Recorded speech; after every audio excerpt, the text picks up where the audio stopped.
Dani പോളിലേക്ക്. ഹൈക്കോടതിയിൽ Dani Paul വീണ്ടും ചേരുന്നുണ്ട്. ഡാനി, ഹൈക്കോടതി ബോബി ചെമ്മണ്ണൂരിന്റെ മാപ്പ് സ്വീകരിച്ചിരിക്കുന്നു. നടപടികൾ അവസാനിച്ചു എന്നാണോ മനസ്സിലാക്കേണ്ടത്?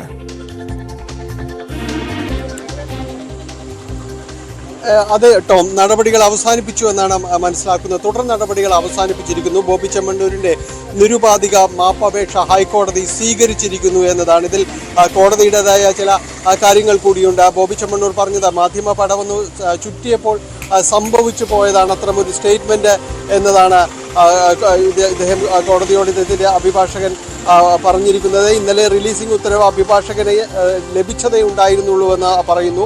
മെട്രോയുടെ പണി നടക്കുന്നതിനാൽ ഇന്നലെ ട്രാഫിക് ബ്ലോക്ക് ഉണ്ടായിരുന്നതായി ബോധിപ്പിച്ചു. അതുകൊണ്ടാണ് ഇന്നലെ എത്താനായിട്ട് വൈകിപ്പോയത്. സംഭവിച്ച കാര്യങ്ങളിൽ സങ്കടമുണ്ടെന്ന് ബോബി ചെമ്മണ്ണൂർ കോടതിയെ അറിയിക്കുന്നു. കോടതിയെ അപമാനിക്കുന്നതാണ് ബോബി ചെമ്മണ്ണൂരിന്റെ നടപടിയെന്ന് ഹൈക്കോടതി ചൂണ്ടിക്കാണിക്കുകയുണ്ടായി. പ്രസ്താവനകൾക്കിടെ നീതിന്യായ വ്യവസ്ഥയോട് ബോബി ചെമ്മണ്ണൂർ യുദ്ധം പ്രഖ്യാപിക്കുകയായിരുന്നുവെന്ന് കോടതി നിരീക്ഷിക്കുകയും ചെയ്തിരിക്കുന്നു. അതിനിടയിലുള്ള കോടതിയുടെ ഒരു പരാമർശം ജയിലിന് പുറത്തേക്ക് വന്നത് ഒളിമ്പിക് സ്വർണ്ണ മെഡൽ കിട്ടിയതുപോലെയാണ് എന്നതാണ് ഹൈക്കോടതി ഒരു ഘട്ടത്തിൽ പറഞ്ഞത്. എന്തായാലും ബോബി ചെമ്മണ്ണൂരിന്റെ നിരുപാധികമായ മാപ്പപേക്ഷ ഹൈക്കോടതി സ്വീകരിച്ചിരിക്കുന്നു എന്നതാണ് ഇതിൽ ഏറ്റവും സുപ്രധാനമായ കാര്യം. ഇതുമായി ബന്ധപ്പെട്ടുകൊണ്ടുള്ള തുടർ നടപടികൾ ഹൈക്കോടതി അവസാനിപ്പിച്ചിരിക്കുന്നു എന്നതും ബോബി ചെമ്മണ്ണൂരിന് ഒരു പരിധിവരെ ആശ്വാസകരമാകും. ഇന്നലെ ഉണ്ടായ നാടകീയ സംഭവങ്ങൾ അത് ഇപ്പോൾ ഹൈക്കോടതിയുടെ ഈ നടപടിയോടുകൂടി അവസാനിക്കുകയാണ് എന്നതാണ് ടോം അവിടെ നിന്ന് സൂചിപ്പിക്കാനുള്ളത്. എന്തായാലും ഇത്തരം ബോബി ചെമ്മണ്ണൂരിന്റെ പ്രസ്താവനകൾക്ക് അത് കൃത്യമായ രീതിയിൽ അദ്ദേഹത്തിന് കനത്ത വില നൽകേണ്ടി വന്നിരിക്കുന്നു. ഹൈക്കോടതിക്ക് മുന്നിൽ നിരുപാധികമായി ഇത്തരം നാടകീയതയ്ക്ക് മാപ്പ് പറയേണ്ട അവസ്ഥയിലേക്ക് വന്നിരിക്കുന്നു എന്നതാണ്. ഹൈക്കോടതിയോട് അതിന്റെ 2 ഘട്ടങ്ങളിലായി കേസ് പരിഗണിക്കുമ്പോൾ നിശിതമായ വിമർശനങ്ങൾ ഏറ്റുവാങ്ങേണ്ടി വന്നിരുന്നു. ഇപ്പോൾ 3ാം വട്ടം കോടതി കേസ് പരിഗണിക്കുമ്പോൾ ബോബി ചെമ്മണ്ണൂരിന്റെ അഭിഭാഷകൻ ബോബി ചെമ്മണ്ണൂർ ബോധിപ്പിക്കുന്നത് നിരുപാധിക മാപ്പപേക്ഷയാണ്. മാത്രവുമല്ല, ഈ രീതിയിൽ വാ തുറക്കരുതെന്ന് തങ്ങൾ കർശനമായി പറഞ്ഞിട്ടുണ്ട് എന്നതടക്കം ഹൈക്കോടതിയിൽ അഭിഭാഷകൻ ബോധിപ്പിക്കുകയുണ്ടായി. ഇത് നീതിന്യായ വ്യവസ്ഥയോടുള്ള ബോബി ചെമ്മണ്ണൂരിന്റെ വെല്ലുവിളി തന്നെയായിരുന്നുവെന്നാണ് കോടതിയുടെ ഗുരുതരമായ നിരീക്ഷണം. എന്തായാലും ബോബി ചെമ്മണ്ണൂർ മാപ്പ് പറഞ്ഞിരിക്കുന്നു, നിരുപാധികമായി ഹൈക്കോടതിയോട് മാപ്പ് പറഞ്ഞിരിക്കുന്നു എന്നതാണ് ഇതിൽ എടുത്തു പറയേണ്ടത്. ടോം. തീർച്ചയായും ബോബി ചെമ്മണ്ണൂർ കോടതിക്ക് മുൻപാകെ മാപ്പ് ചോദിച്ചിരിക്കുന്നു. അതേ തുടർന്ന് കോടതി മാപ്പ് അനുവദിച്ചിരിക്കുന്നു. ഡാനി, ഇത് 2ാമത്തെ തവണ. നേരത്തെ ഈ അശ്ലീല പരാമർശം, നടി ഹണി റോസിനെതിരെ അശ്ലീല പരാമർശം നടത്തിയ കേസുമായി ബന്ധപ്പെട്ട് അന്ന് ജാമ്യം അനുവദിച്ചുകൊണ്ട് കോടതി അന്ന് താക്കീത് നൽകിയതാണ്. ഇതുപോലുള്ള അശ്ലീല പരാമർശങ്ങൾ ഇനി അനുവദിക്കാൻ പാടില്ല, ഇനി ആവർത്തിക്കരുതെന്ന് പറയുന്നു. ഇപ്പോൾ പിന്നീട് നിയമവ്യവസ്ഥയെ വെല്ലുവിളിച്ചുകൊണ്ട് കോടതിയിൽ തങ്ങുന്നു. പിന്നീട് പുറത്തിറങ്ങിയപ്പോൾ ഇതേ രീതിയിൽ തന്നെ നിയമവ്യവസ്ഥയെ വെല്ലുവിളിച്ചുള്ള പരാമർശങ്ങൾ വരുന്നു. തുടർച്ചയായി 2 തവണ കോടതിയുടെ താക്കീത് ഉണ്ടാകുന്നു. നിലവിൽ ഈ മാപ്പ് അനുവദിച്ചുകൊണ്ട് കോടതി എന്താണ് പരാമർശിച്ചിരിക്കുന്നത്? ഈ രീതിയിലുള്ള ഏതെങ്കിലും താക്കീത്, കടുത്ത പരാമർശങ്ങൾ കോടതിയുടെ ഭാഗത്തുനിന്നുണ്ടായിട്ടുണ്ടോ?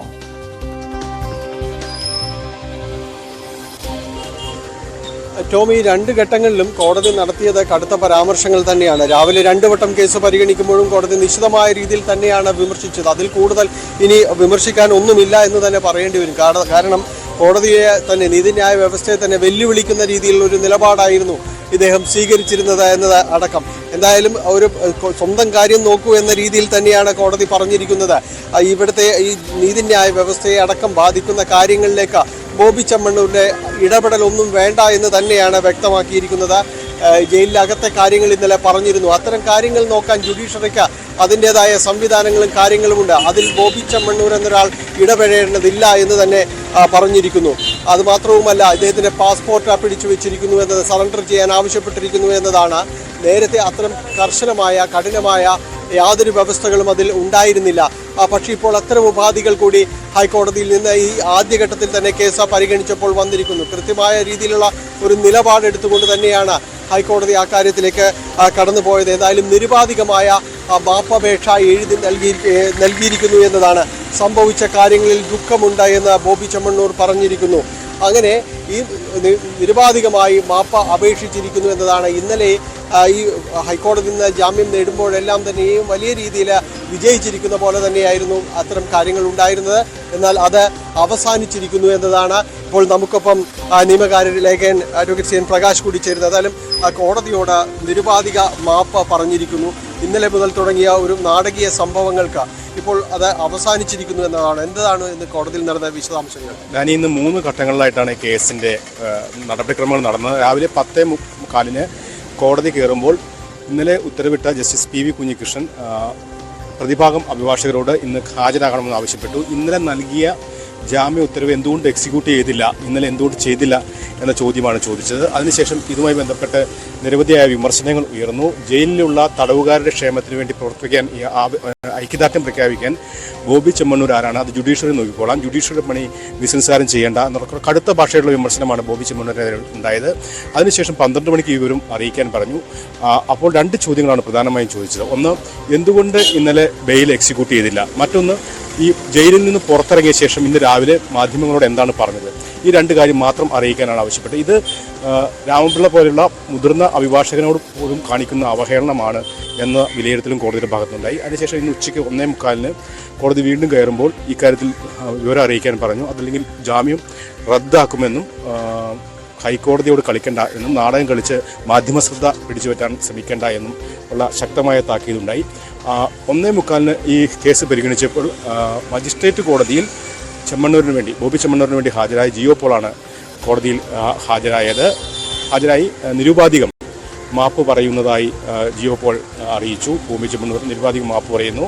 സ്ലിപ്പ് ഓഫ് ടങ്കാണ് സംഭവിച്ചത് എന്നും അദ്ദേഹം കോടതിയെ അറിയിച്ചു. ഈ ഘട്ടത്തിൽ മിസ്റ്റേക്ക് പറ്റിയതാണോ എന്ന് ചോദിച്ചപ്പോൾ അതേ എന്ന് പറഞ്ഞതിൻ്റെ അടിസ്ഥാനത്തിൽ ആ മാപ്പ് അംഗീകരിച്ചുകൊണ്ട് അദ്ദേഹത്തിൻ്റെ ജാമ്യാവസ്ഥ അനുവദിക്കുകയാണ് ചെയ്തത്. ഇതിൽ ആദ്യഘട്ടത്തിൽ ഒരുപക്ഷെ പാസ്പോർട്ട് സറണ്ടർ ചെയ്യൽ അടക്കമുള്ള കാര്യങ്ങളുണ്ടായില്ല. അപ്പോൾ ഒന്നുകൂടി നിലപാട് ഇതുമായി ബന്ധപ്പെട്ടുകൊണ്ട് കടുപ്പിക്കുകയായിരുന്നു. കോടതി വളരെ ശക്തമായ ഭാഷയിലാണ് ജുഡീഷ്യറിക്ക് കളിയാക്കുന്ന തരത്തിൽ ജുഡീഷ്യറിയോട് പരിഹാസ രൂപേണ പൗരന്മാർ പെരുമാറുന്നതിനെതിരായിട്ടുള്ള ഒരു നടപടിയാണ് പ്രധാനമായിട്ടുണ്ടായത്. ഈ കേസിൽ പ്രധാനമായി സംഭവിച്ച 2 കാര്യം എന്ന് പറയുന്നത്, സമൂഹ മാധ്യമങ്ങൾ ഉപയോഗിക്കുമ്പോൾ വേണ്ട ജാഗ്രത സംബന്ധിച്ച് സമൂഹത്തിന് ശക്തമായ ഒരു മെസ്സേജ് നൽകുക, ഒപ്പം തന്നെ ഭരണഘടനയുടെ 3ാം തൂണായിട്ടുള്ള ജുഡീഷ്യറിയുടെ ഉള്ള ബഹുമാനം, ജുഡീഷ്യറിയുടെ കാണിക്കേണ്ട ബഹുമാനം സംബന്ധിച്ചും ഉള്ള വളരെ വ്യക്തമായ 2 സന്ദേശമാണ് ജസ്റ്റിസ് PV കുഞ്ഞികൃഷ്ണൻ കടുത്ത നടപടിയിലൂടെ നടത്തിയത്. ഏതായാലും നിരുപാധികം ബോബി ചെമ്മണ്ണൂർ മാപ്പ് പറഞ്ഞിരിക്കുന്നു, ആ മാപ്പ് അംഗീകരിച്ചിരിക്കുന്നു. നേരത്തെ സൂചിപ്പിച്ച പോലെ തന്നെ ഈ ജാമ്യ വ്യവസ്ഥയിൽ 2-3 ഉപാധികളുണ്ടായിരുന്നു. അത് പ്രധാനമായും 50,000 രൂപയുടെ 2 ആൾജാമ്യം, ഒപ്പം ഇൻവെസ്റ്റിഗേഷൻ ഓഫീസർ അന്വേഷണ ഉദ്യോഗസ്ഥർ ആവശ്യപ്പെട്ടാൽ ഏത് സമയത്തും ഹാജരാകണം, അന്വേഷണത്തോട് പൂർണ്ണമായി സഹകരിക്കണം, പാസ്പോർട്ട് സറണ്ടർ ചെയ്യണം എന്നീ വ്യവസ്ഥ ഉണ്ടായിരുന്നു. ആ പാസ്പോർട്ട് സറണ്ടർ ചെയ്യണം എന്ന വ്യവസ്ഥ ഇദ്ദേഹം വിദേശത്തടക്കം നിരവധി ബിസിനസ് സ്ഥാപനങ്ങളുള്ളതുകൊണ്ട് അത് ഒഴിവാക്കണമെന്ന് പ്രതിഭാഗം അഭിഭാഷകൻ ആവശ്യപ്പെട്ടതിൻ്റെ അടിസ്ഥാനത്തിലാണ് ആ വ്യവസ്ഥ ഒഴിവാക്കിയത്. ഏതായാലും ഇന്ന് രാവിലെ ഇത് പരിഗണിക്കുന്ന ഘട്ടത്തിൽ ജസ്റ്റിസ് പറഞ്ഞു ആ വ്യവസ്ഥ കൂടി ഉൾപ്പെടുത്താൻ പോവുകയാണ്. ഇദ്ദേഹത്തിന് നിരവധി ബിസിനസ് സാമ്രാജ്യങ്ങളുണ്ടല്ലോ എന്നത് വളരെ പ്രധാനപ്പെട്ടത്. ഏറ്റവും അവസാനം ഈ കേസ് അവസാനിപ്പിക്കുമ്പോൾ ഇനി ഇത്തരത്തിൽ വാ തുറക്കരുത് എന്ന് ബോബി ചെമ്മണ്ണൂരിന് മുന്നറിയിപ്പ് നൽകിയിട്ടുണ്ട്, ശക്തമായ താക്കീത് നൽകിയിട്ടുണ്ട് എന്ന് ബോബി ചെമ്മണ്ണൂരിൻ്റെ അഭിഭാഷകൻ ജിയോ പോൾ പറഞ്ഞു. അത് കേട്ടതോടുകൂടി ജഡ്ജി ഉൾപ്പെടെ കൂട്ടച്ചിരിയായിരുന്നു കോടതിയിൽ സംഭവിച്ചത്. ഇതിനൊന്നുകൂടി ഇതൊരു അസാധാരണമായ ഒരു നടപടിക്രമം നമുക്ക് പറയാൻ കഴിയില്ല. കാരണം വെച്ചാൽ ഇതിനു മുമ്പ് ഇങ്ങനെ ഒരു ദിവസം ജാമ്യം കൊടുക്കുന്നു, പിറ്റേ ദിവസം ആ കേസ് തന്നെ സ്വമേധയാ പരിഗണനയിലേക്ക് പോകുന്ന ഒരു അവസരമാണ് ഉണ്ടായത്.